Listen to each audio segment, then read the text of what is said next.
Hello and welcome to Ephemera. I am fantasy author Katie Brisky.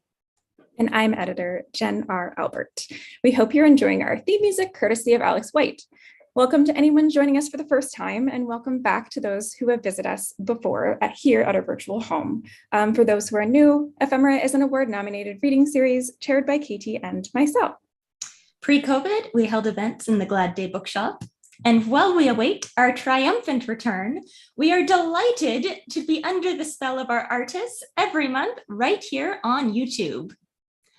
And we would like to begin tonight by acknowledging that the land on which I live and work is the traditional territory of many nations, including the Mississaugas of the Credit, the Anishinabeg, the Chippewa, the Haudenosaunee, and the Wendat peoples, and is now home to many diverse First Nations, Inuit, and Métis peoples. This land is covered under Treaty 13 and is part of the Dish with One Spoon. And the land on which I live and work is situated upon the traditional territories of the Erie, Neutral, Huron-Wendat, Haudenosaunee, and Mississaugas, and is covered by the Dish with One Spoon Wampum Belt Covenant. Additionally, this land is covered by the Between the Lakes Purchase 1792 between the Crown and the Mississaugas of the Credit First Nation. Facebook helpfully reminded me the other day that 2 years ago, Ephemera was newly on YouTube with a June event entitled Resistance. Much like the turning of the seasons, it feels like we've moved forward and ended up right back where we were. We now know how to do online events. We've seen the Pope apologize for the Catholic Church's role in the Indian residential school system, and the now named Toronto Metropolitan University strike the residential school system's primary architect from its former name. And we're still on YouTube, with the need to resist and dismantle white supremacy still just as strong. It is National Indigenous History Month, during which we, quote, take time to recognize the rich history, heritage, resilience, and diversity of First Nations, Inuit, and Métis peoples across Canada, end quote.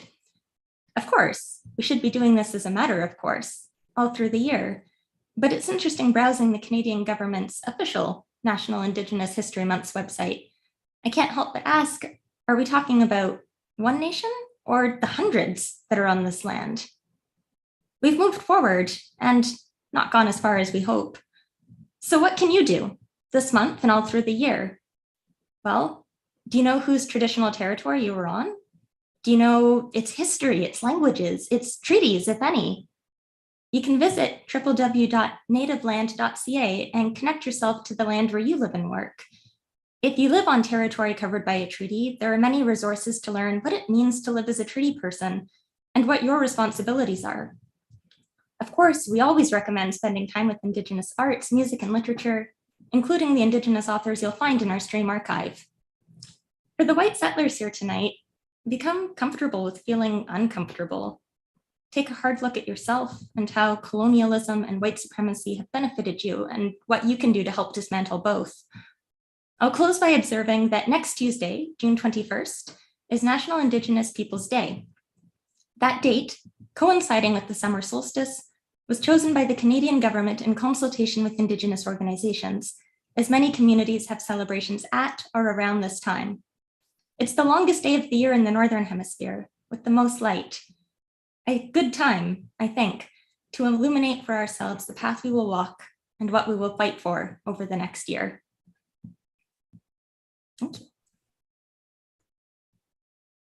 I feel like we need to do our standard Prancy check.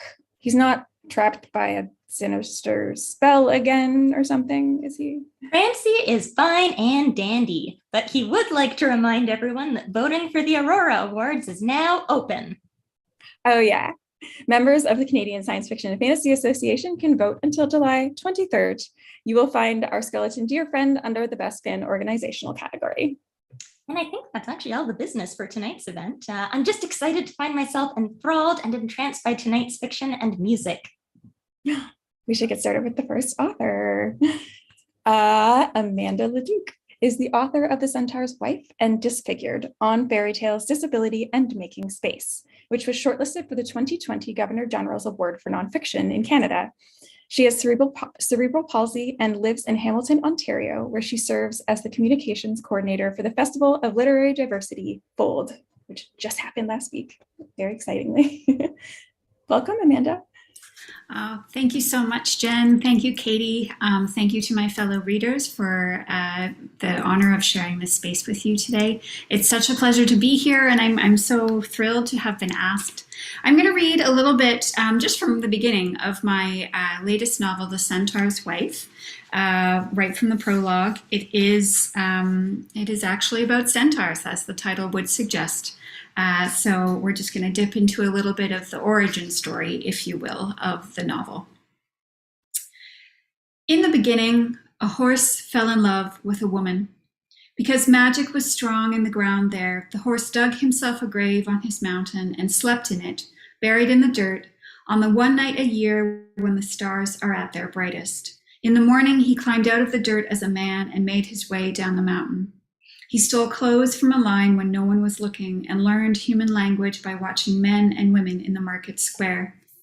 The mountain's magic was still with him, so he learned quickly, and by the time he reached the woman's village, you would never have guessed that he still had the heart of a stallion. He'd been beautiful as a horse, black-maned and black-skinned, a white star in the center of his forehead.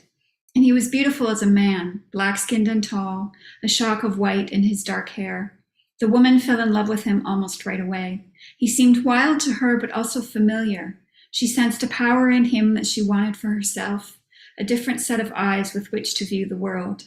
They courted and were married before the moon changed. The entire village came out to the wedding. After the music and the dancing were over, the villagers left them in the wedding tent, bright-eyed and flushed, two very nearly strangers who were surprised to find themselves alone. The woman was so beautiful he was afraid to touch her.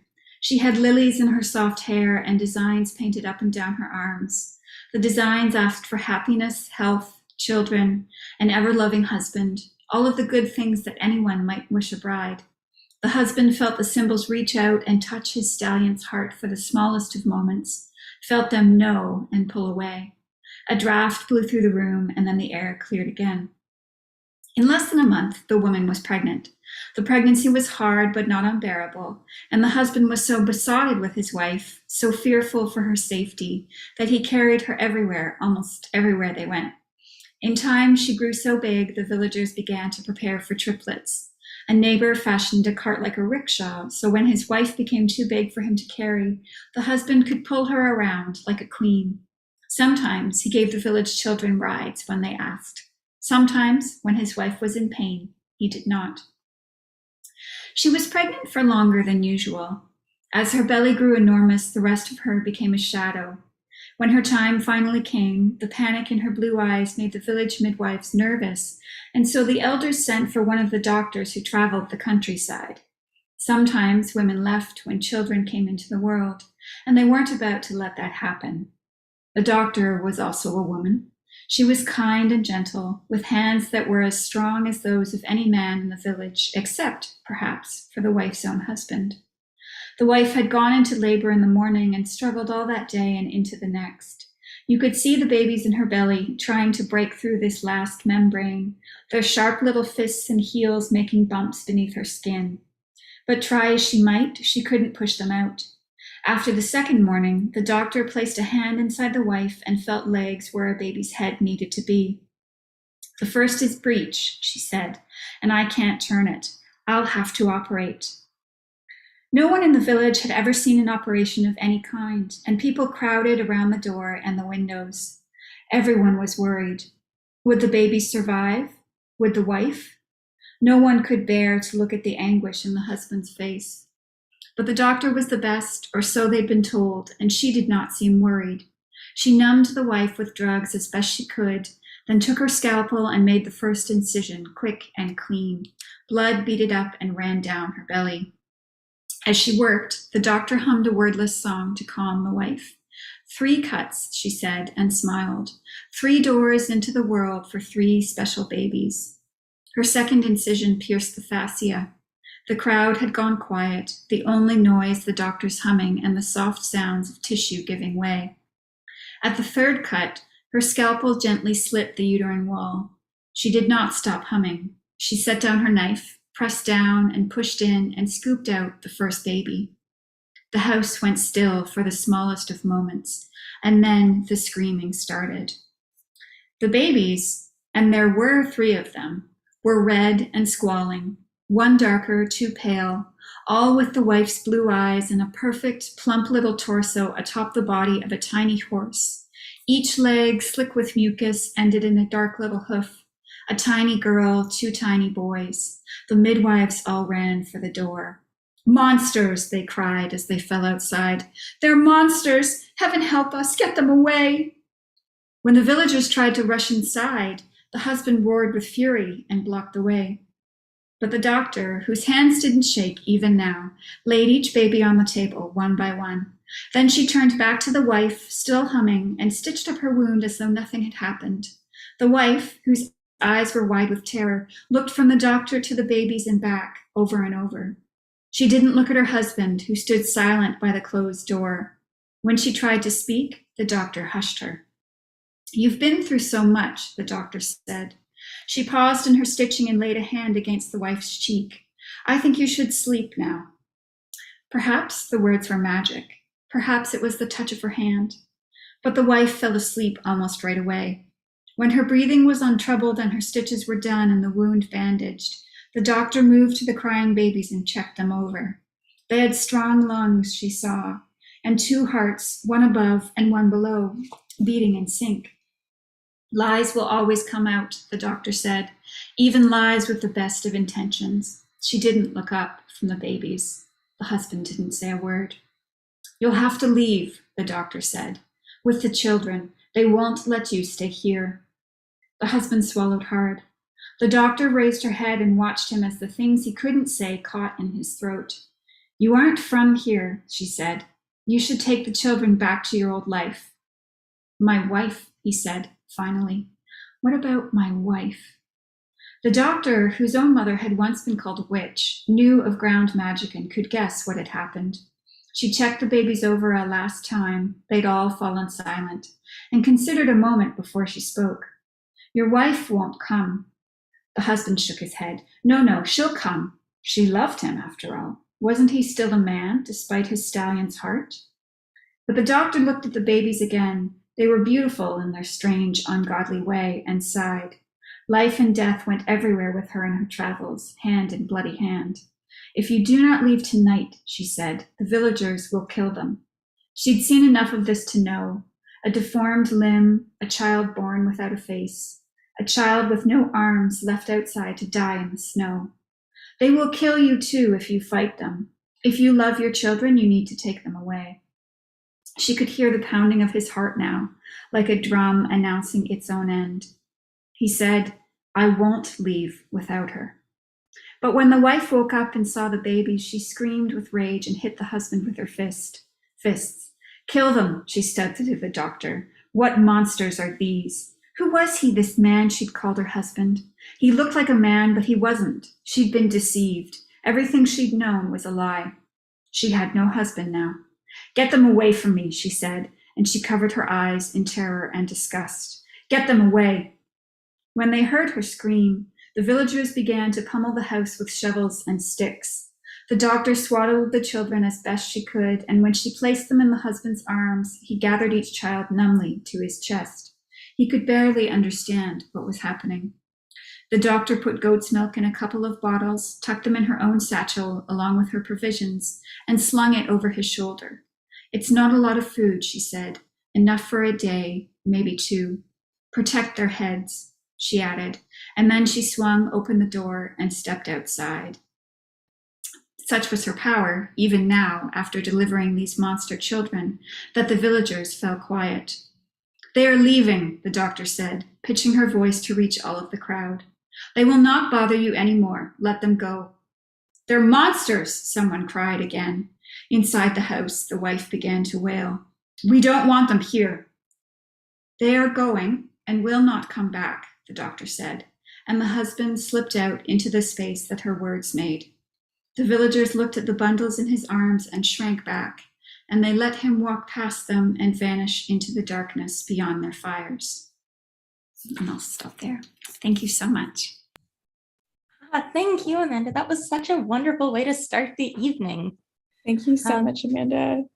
This was the one book that I brought here to France in physical form. Love it. And it goes in very interesting and surprising directions from there, I will say. So highly recommended. Thanks so much.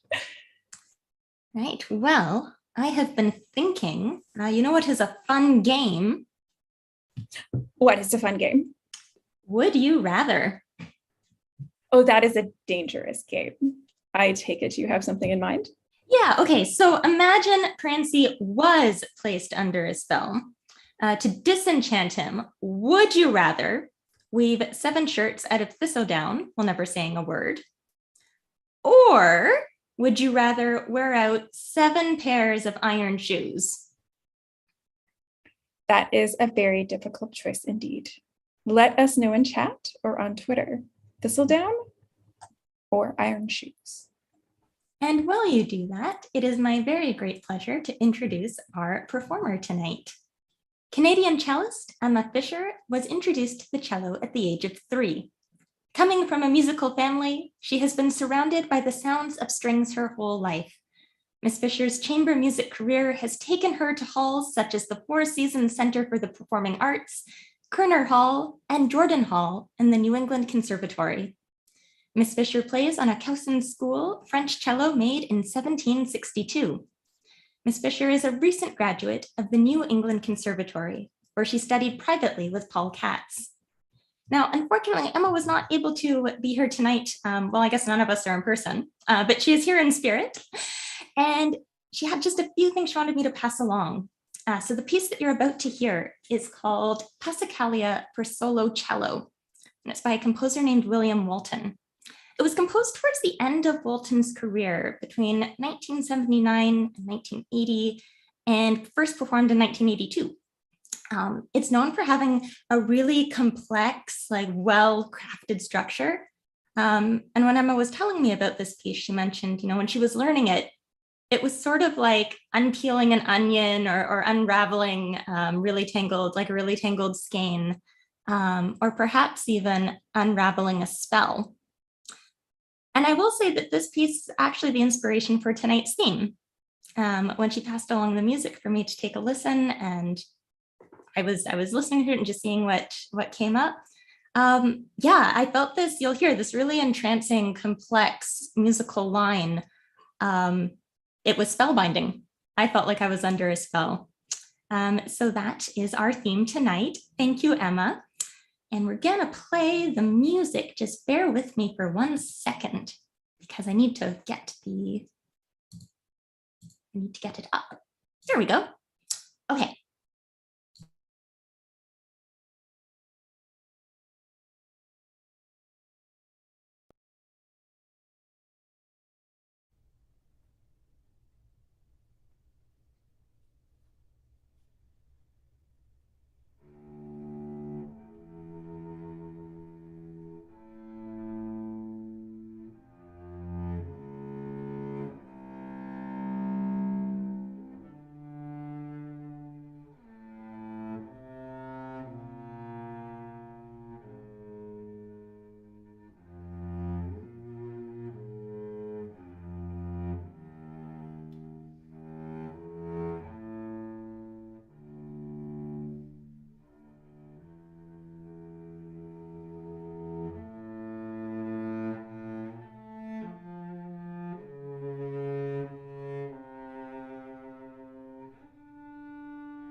could write all day to that music. Like, I swear I have a whole storyline that's gone through my head. Because yeah, it's like you've got these really hypnotic kind of lines like thrown around the reader, and then they're disrupted, and then it goes through this really dark, brooding section. Oh, again, I find that I get a lot of writing inspiration from music, and this is no exception.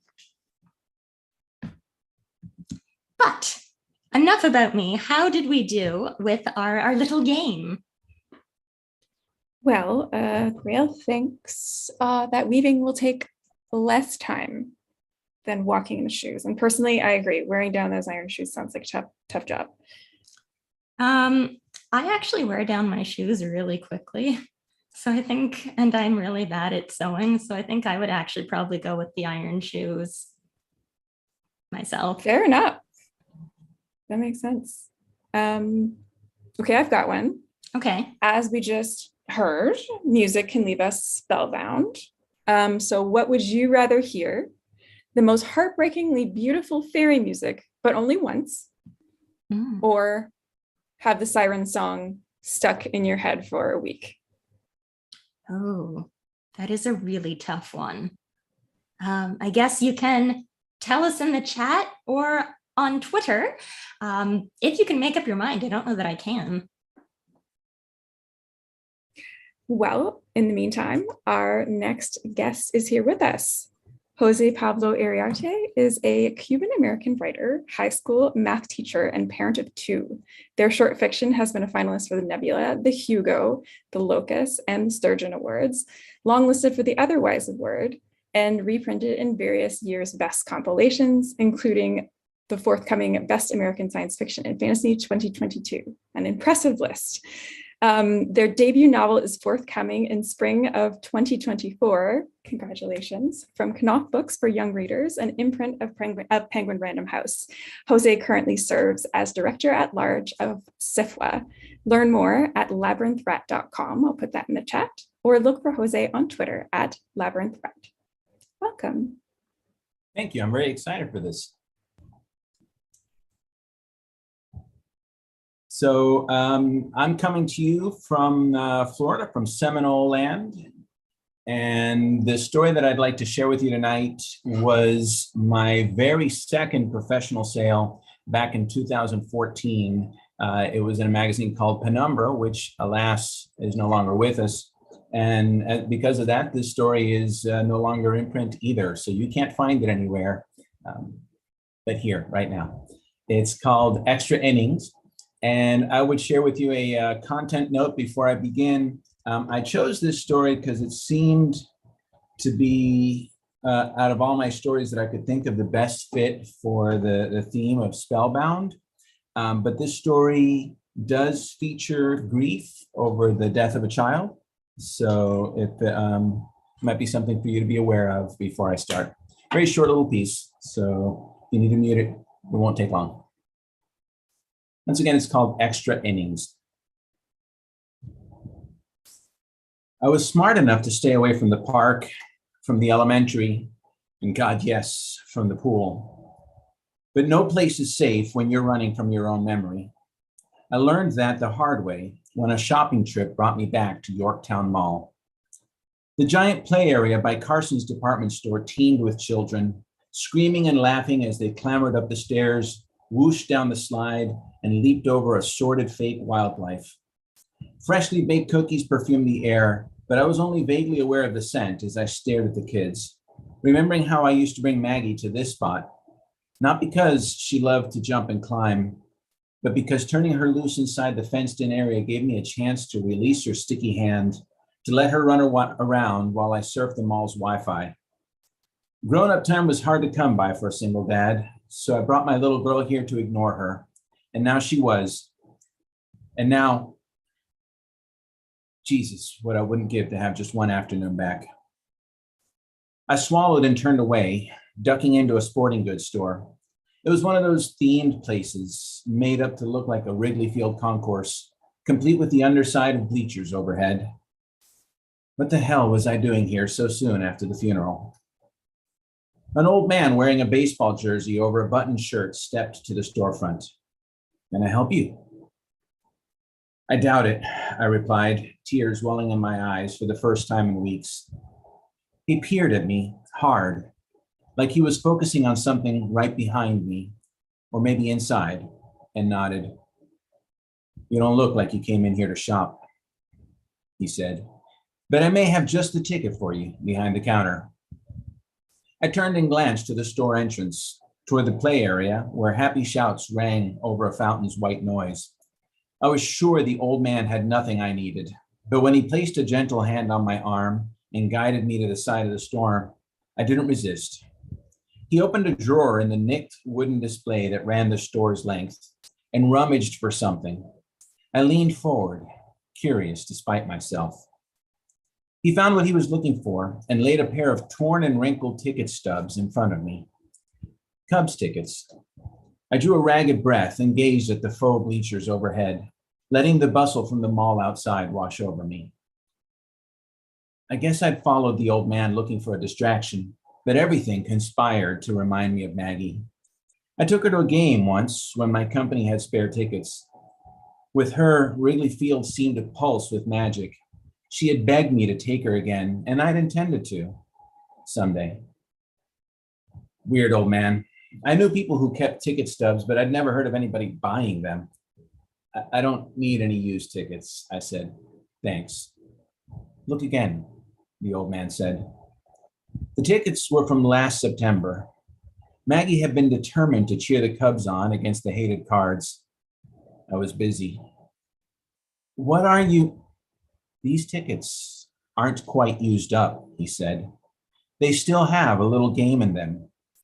He pointed toward the rear of the store, and I realized there was a second entrance. I tried to reconcile the crowded, twilit corridor I saw with what I knew of the mall's geography. That passageway ran right where a mattress store was supposed to be. A dull roar went up.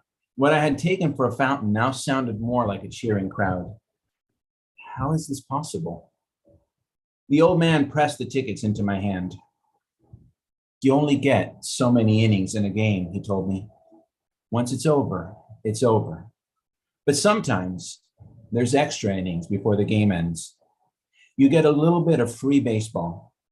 One last chance to catch a fly ball, to witness a spectacular play, to eat some cotton candy. One last chance to spend time with someone you love. I studied the tickets in my hand. 2 seats, side by side. Go, he said. She's waiting for you.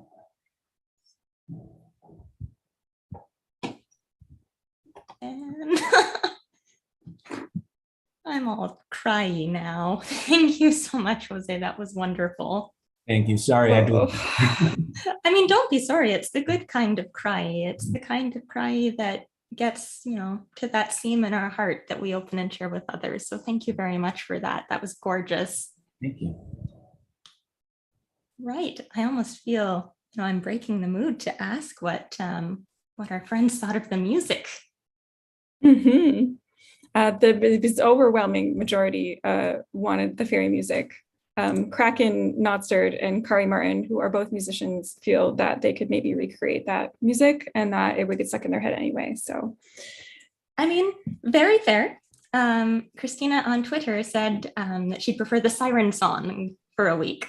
ADHD hyperfocus for the win. This would just be another listening jag in a life full of them. That's a great answer. I like think all answers are valid. Definitely. And I have another one. Would you rather spend a year learning magic, like all the tips, all the tricks, with Circe or the Snow Queen? Okay, well, this might be the hardest one yet. To the chat. Or Twitter. But in the meantime, it is my pleasure to introduce our final reader for the evening. Elaine Cuyegkeng is a Chinese Filipino writer. She grew up in Manila, where there are many, many creaky old houses with ghosts inside them. She loves eldritch creatures, both real and imaginary, 80s pop stars, and caffeinated drinks with too much sugar. She now lives in Melbourne with her partner, their fairy child, and 2 small cat children. She is the 2021 UG Foster Award recipient for The Genetic Alchemist's Daughter and has been nominated for the BSFA, Borealis, and Ditmar Awards. She has been published in the Bram Stoker-winning anthology, Black Cranes, Tales of Unquiet Women, in Pseudopod, Strange Horizons, Lackingtons, The Dark, and Rocket Capre. You can find her at Liongabi on Twitter. Welcome, Elaine. Thank you so much for being here this evening, or this morning for you. I'm afraid you are muted though. I've done it. Hi, everybody. Thank you so much for having me. And I'm really happy to be reading with such august company this evening, and to be reading alongside such amazing work, both fiction and musical. I am going to be reading from The Genetic Alchemist's Daughter. As the title suggests, it is about a genetic alchemist, Leto Alicia Chua Mercado. And part of her work and her mother's is taking the unsatisfactory children of extremely wealthy evil people and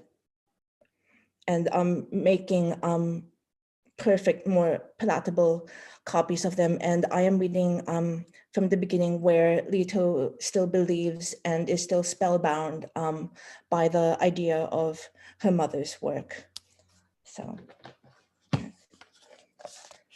she dreams of death and rebirth on her mother's table.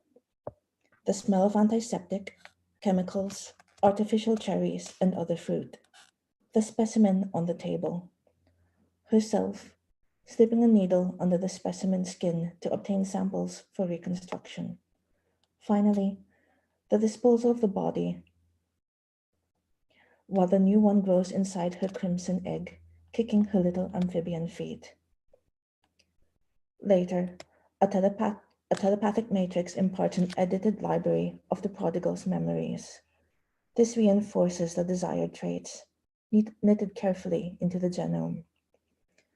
In 12 days and 12 nights, there will be a single perfected being, waking in the specimen's old room with only a vague, uneasy sense of displaced time. There will be no official record, no trace of the original, save for the genetic profiles buried deep in her mother's libraries. Everyone dreams those strange, mundane dreams of themselves performing their daily rites. The genetic alchemist's daughter is no different. Why should she be? But still, Leto Alicia Chua Mercado wakes as if she were a child waking from a nightmare. Leto thinks, there are fragments of bone and marrow in her pajamas, in her blankets, her bed. For a moment, her hands are viscous with ruby red. The genetic alchemists. Leto is her mother's daughter, and so when she wakes, blinking out crimson dreams in the pre-dawn, the day's business is the first thing that occupies her. Nothing in Leto's creation was left to chance. The same is true of Chua Mercado genetic alchemy. Below, the family's laboratories gestate the fruits of several lucrative contracts. Tiny mermaid embryos for a techno-prince's private aquarium. A new variant of winged cat, Bengal beauties with jade eyes and leopard spots, jeweled peregrine's wings, luminous moths ordered by an exclusive fashion house for their silk. There are the prodigals, the human specimens who will be delivered to their family's holdings, working in the original's old room as if from a dream. And finally, there are the little seraphim, tiny embryos swimming in their exo-rooms. The bulk of these are still ordered by foreign CEOs, grateful for the assurance of a verified offspring, grateful to be spared the inconvenience of caring for pregnant wives. One day, Leto's mother hopes, the world will be full of them. There will be no prodigals, no broken creatures in need of repair. Leto feels a tenderness for them. She doesn't know why. Perhaps it's their shared origins, the fact that she knows and they don't. Leto's mother scoffs at that. You're not a specimen, you're my daughter. But Leto always has been what she is, the girl with all the gifts. Ophelia Chuan-Mercado's irrefutable proof. All the world had seen Leto in her womb, the tiny crimson egg Ophelia created. It made Ophelia's fortune and her infamy. How the money-lover elite was scandalized. Ophelia had created Leto without the help of a husband, without the blessing of the Holy Apostolic Church or any church, simply because. Priests cried about the dissolution of the family from their cathedrals, pastors from their multi-million-dollar pulpits. But hereditary heads of state, foreign billionaires, Hollywood queens, all of them came clamoring for Ophelia's service. Leto's mother waits for her at the breakfast table. She is a slender woman, not beautiful but magnificent. She has a cruel mouth, a hard face, a hook nose, as if she truly were the witch, the more poetic among the Manila elite call her. Her black hair falls in rivulets down her back. No matter the demands of the day, Ophelia Chuan-Mercado insists on taking this time, the time to sit down and have a meal with family. She didn't create a daughter just to neglect her. She prides herself in having better husbandry of children. On the table are buttered toast, salted duck eggs, slices of chilled fruit. Today's clients will need careful handling, Ophelia murmurs, handing her daughter the day's dossiers. I know you've managed them before, but darling, today I need you to resist the urge to gloat. Leto opens the dossiers. She understands the moment her eyes fall on the client's name. She doesn't smirk. She knows it's unladylike. Ever since she was a tiny thing, old enough to be presented in a sad little classroom with portraits of saints, every single one of her classmates had hated her. They called her soulless. They said, you don't have a papa. And yet over time, so many of them ended up on Leto's table. She carefully explained all the reasons why their families elected them for the procedure. She feels that they owed an explanation, but she can't help feeling some satisfaction. She had never disappointed her mother. Not one prodigal, Ophelia says, sipping her tea, but 3. Can you imagine that, darling? Imagine if they'd come to us from the beginning. It would have spared them so much trouble. It's an old, old story. It is the puzzle that so many familial dynasties have tried to resolve. How does one hold a decline that seems to seep in the 3rd, 4th generation? 16, 18, 20 years old, and their beloved offspring showed signs of delinquency, addiction, general malaise, rebellion, depression of all things. They showed poor scholarship. How does one save a child from themselves? 18 years of Mandarin lessons, ballet or music, and the Catholic school didn't fix them. The church and the promise of heaven can't fix them. Manila might have been horrified by Ophelia, the woman who made a daughter, but as the decades passed, one by one they crept to Ophelia's door and begged her for her help. They turned to her genetic alchemy, and over the years, a whispered network has formed between desperate, gossiping mothers, patriarchs over games of golf and exquisite lunches. Leto feels her fingers itch, thinks of the discarded original turning to ash in the furnace while a new, tiny creature emerges whole from Leto's artistry. All her fellow heirs have hated her, have always hated her. But here she is anyway, granting them a gift unbidden. They will never even know. Her mother rises and kisses her cheek. Good hunting, my sweet girl, Ophelia murmurs, and Leto blushes. Her mother knows her inside and out, better than she knows herself. And that is the end. And a shiver just goes down my spine, that last line. Thank you, Elaine. That was great. And I think we are now 4 for 4. I had like a shiver or a cry, or just like my heart did a lot for all 4 artists. So thank you all for being here tonight. Thank you all. Thank you. parent-child dynamics in various ways. It was great. And before we close out the night, though, I am dying to hear what people's consensus was. Sure, everyone struggled as much as I did, but the majority went with Cersei. Kari says, the Snow Queen is, and I quote, all allegorical and stuff, and her powers seem restricted to making people, 1, cold, and 2, jerks. So I guess what people are saying is that they would like to let it go. Oh. Oh no. I had to. I'm so sorry. And between these spellbinding choices, I think we may have created a story prompt or two. I know I'm certainly buzzing with a lot of ideas.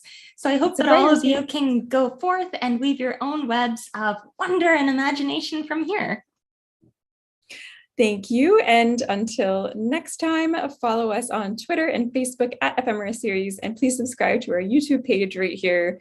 We'd like to thank the Ontario Arts Council and the Science Fiction and Fantasy Writers of America for their funding assistance. And as we close out tonight, we'd also like to thank our fabulous readers and musician, composer Alex White, our friends, families, loved ones, and you. Thank you for staying with us. We will see you for our next event, July 20th, right here on YouTube.